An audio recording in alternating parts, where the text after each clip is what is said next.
जिसके अंतःकरण में पाप है उसमें ये लक्षण पाए जाते हैं। ये 10 लक्षण जिसके अंतःकरण में हो तो अंतःकरण पापी है।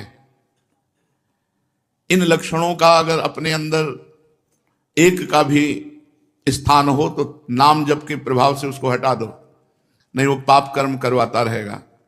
पहला, चोरी।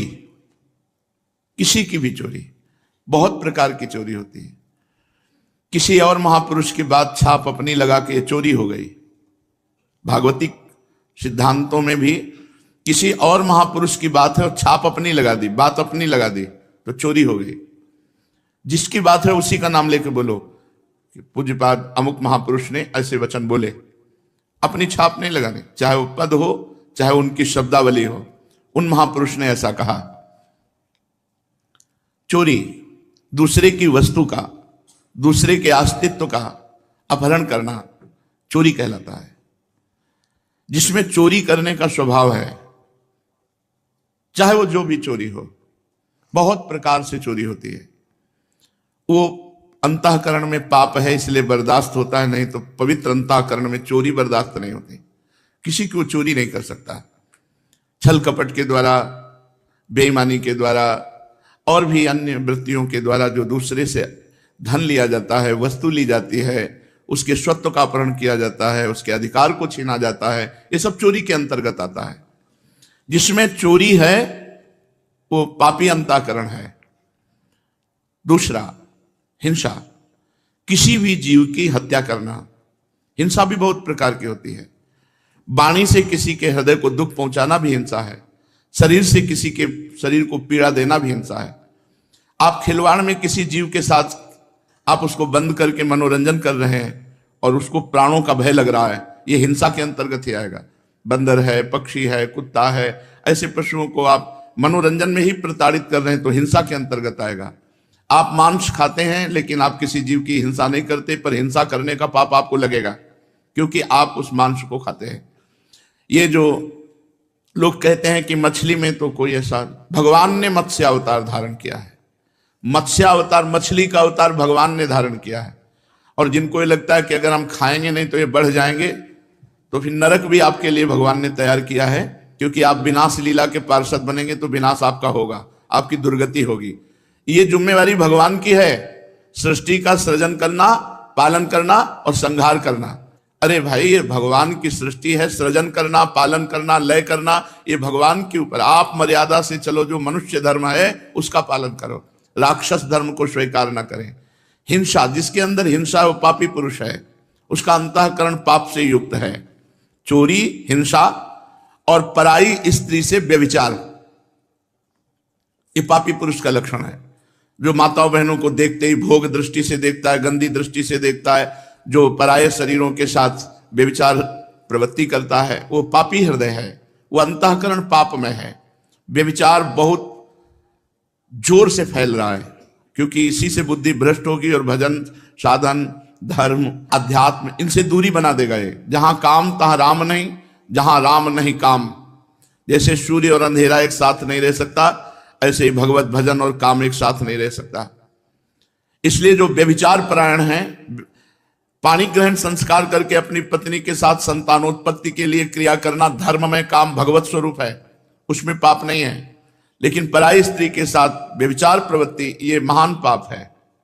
चौथा, असत्य भाषण, झूठ बोलना, ये पापी का लक्षण है। जो बात बात पर झूठ बोलते, तनिक भी तुम्हें भय नहीं लगता झूठ बोलने में? तुम्हारे सुकृत नष्ट हो रहे हैं, तुम्हारी आयु नष्ट हो रही है। नहीं, असत्य संपातक पुंजा, क्यों झूठ बोलते हो? उचित वाणी का प्रयोग उचित करो, सत्य बोलो। हृदय में पहले विचार करो कि जो मैं बोलने जा रहा हूं ये दूसरे का अहित तो नहीं करेगा, दूसरे के दिल को तो नहीं दुखाएगा, दूसरे का अमंगल तो नहीं होगा। फिर मधुर वचन, हितकर वचन और थोड़े शब्दों में, ऐसे भगवत मार्ग का प्रतीक ऐसे संभाषण करता है। झूठ का त्याग करना चाहिए। बहुत फैला है झूठ। गोस्वामी जी ने तो लिख दिया, झूठ ही लेना, झूठ ही देना, झूठ भोजन झूठ चबेना। जिसकी देखो बस झूठ पे ही चल रहा है, आओ कुछ खा लो, नहीं खा के आ रहे हैं, बिल्कुल नहीं खाए। झूठ बोलने का एक ऐसा बात को सजा करके बोले, झूठ बोलकर देखो हम निकल गए। कहां से निकल गए तुम? माया ने फंसा लिया, निकल कहां से गए? तुम्हारे पाप एकत्रित हो रहे, तुमने पाप किया, झूठ बोला। पर आज कलिकाल का इतना प्रचंड तांडव है कि कोई ये समझ ही नहीं रहा कि व्यभिचार पाप है, झूठ बोलना पाप है, हिंसा करना, मांस खाना ये पाप है, चोरी करना पाप है, ये समझ ही नहीं रहा। खुले मार्ग में एक महिला जा रही थी, ऐसे जंजीर तोड़ करके गिरा और लोग देख रहे हैं। मतलब लोग ऐसे देख रहे, कोई वीडियो बना रहा है, कोई देख रहा है, ऐसा लगता है इन लोगों की आंखों का पानी मर गया है, इनमें मनुष्यत्व ही नहीं रह गया है। अरे मनुष्यत्व हो तो अपने प्राणों की बाजी लगाकर रक्षा करनी चाहिए। परहित लाग तजय जो देही, संतत संत प्रशंसा तेही।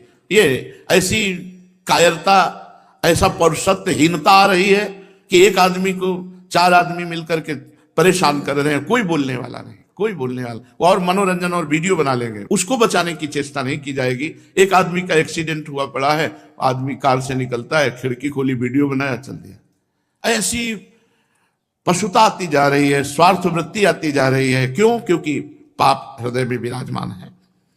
5वां, चुगली करना।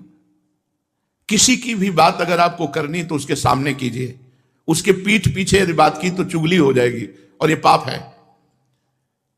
किसी की भी बात करनी तो उसके सामने कीजिए और उसको संबोधन कीजिए, आपने ऐसा किया, आप इसको सुधारिए, तो वो तो हितकर बात हो जाएगी। लेकिन उसके पीछे चले जाने के बाद जब उसकी बात होती है, उसे चुगली कहते हैं और वो पाप होती है। प्रायः ये भी हम पाप नहीं समझते हैं, जहां वो गया देखा गए, बस उसके पीछे उसकी बात निंदा करने लगे, उसकी बात करने लगे, वो चुगली होती है। यही सब भजन को न करने देते हैं, न बढ़ाने देते हैं, न पचाने देते हैं। यही पाप प्रवृत्तियां जिनको हम सावधानी से त्याग नहीं पाते, ये हमारे भजन को छीण करती रहती है। 6वां, पराये अधिकार को अपने में लेने की चेष्टा। किसी की जमीन, किसी की वस्तु, किसी की, बहुत चालबाजियां। क्या करोगे? मर जाओगे यार, ये सब बांध के ले जाओगे, खोपड़ी में बांध के, खोपड़ी भी यही फोड़ दी जाएगी तुम्हारी। एक कपाल क्रिया होती है, वो उसमें श्मशान में होती है, जलती हुई लुखाठी से सर को फोड़ा जाता है। तुम जिंदगी भर खोपड़ी लगाते रहे संसार में, तुम्हारी खोपड़ी फोड़ी जाएगी, अंतिम में खोपड़ी भी फोड़ दी जाती है। जैसे मंदिर में खेती लगी है, जमीन लगी है, उसका अन्न धन आप स्वयं अपने प्रयोग में करें, बुजुर्गों ने लगा दिया, इसके बाद आपने अधिकार में अपने ले लिया, ये सब पाप का लक्षण है। कभी किसी की इंच भर जमीन, 1 रुपया, 1 दाना भी लेने की कोशिश मत करो, तो आनंदित रहोगे। लेकिन बस किसी तरह माया का ऐसा क्षेत्र बढ़ा है, बस किसी तरह बस अहंकार की पुष्टता होती रहे। 7वां, पराया अनिष्ट चिंतन, अनिष्ट करना। कुछ लोगों का स्वभाव होता है, जो मैं चीज पसंद करूंगा उसे चाहे मैं मर जाऊं लेकिन दूसरे को देने नहीं दूं। ऐसे कई स्वभाव हमने देखे व्यक्ति में। मेरी एक आंख फूटे लेकिन पड़ोसी की दोनों फूट जाए, चलेगा। मेरी एक फूट जाए, पड़ोसी की दोनों फूट जाए तो चलेगा। मतलब बहुत तरह से हम दूसरे का अनिष्ट सोचते रहते हैं। धन्य है उनका जीवन जिनके जीवन में किसी का अनिष्ट सोचने की बात नहीं है। नहीं, प्रायः अनिष्ट, पड़ोसी से पड़ोसी के व्यापार, दुकान वाला पर सामने दुकान वाला, ऐसे आसपास के, वो अगर मर जाए, अगर उसका अनिष्ट हो जाए तो मैं खुशी हो जाऊं, मैं सुखी हो जाऊं, ऐसा चिंतन, ये पाप का लक्षण है, पापी अंतःकरण का लक्षण है। 8वां, बोलने में अश्लीलता, अश्लील भाषण, गंदी बातें। जब देखो तब गंदी बातें कर दो, गिरी गिरी बातें करना, नीच बातें करना। अरे बात करनी है तो सच्चिदानंद भगवान की करो, सिद्धांत की करो, गीता भागवत की करो, हितकर बात करो। अश्लील गंदी बातें क्यों बोलते हो? पापी पुरुष का लक्षण होता है अश्लील संभाषण करना। पूज्य बाबा ने कहा यदि नाम जप करता है, अश्लील भाषण करता है तो नाम जप का कोई प्रभाव नहीं होगा। और 9वां, असंबद्ध प्रलाप, बेमतलब का बोलने का स्वभाव। ऐसे लोग पाप हृदय होता है, इसलिए ऐसे बोलते रहते हैं, असंबद्ध प्रलाप। और 10वां, अभिमान। मैं बस वो अभिमान भरा, ये पाप का लक्षण। जब निष्पाप हो जाओगे तो दैन्य हो जाओगे। अभिमान भगवान के चरणों में समर्पित हो जाएगा। चोरी, हिंसा, व्यभिचार, झूठ, चुगली, परधन की इच्छा, पराया अनिष्ट चिंतन और अश्लील भाषण, असंबद्ध प्रलाप और देहाभिमान, ये 10 लक्षण पापी में पाए जाते हैं। अगर इनमें से एक भी है तो हटा देना चाहिए, नहीं भजन में बाधा पहुंच जाएगी।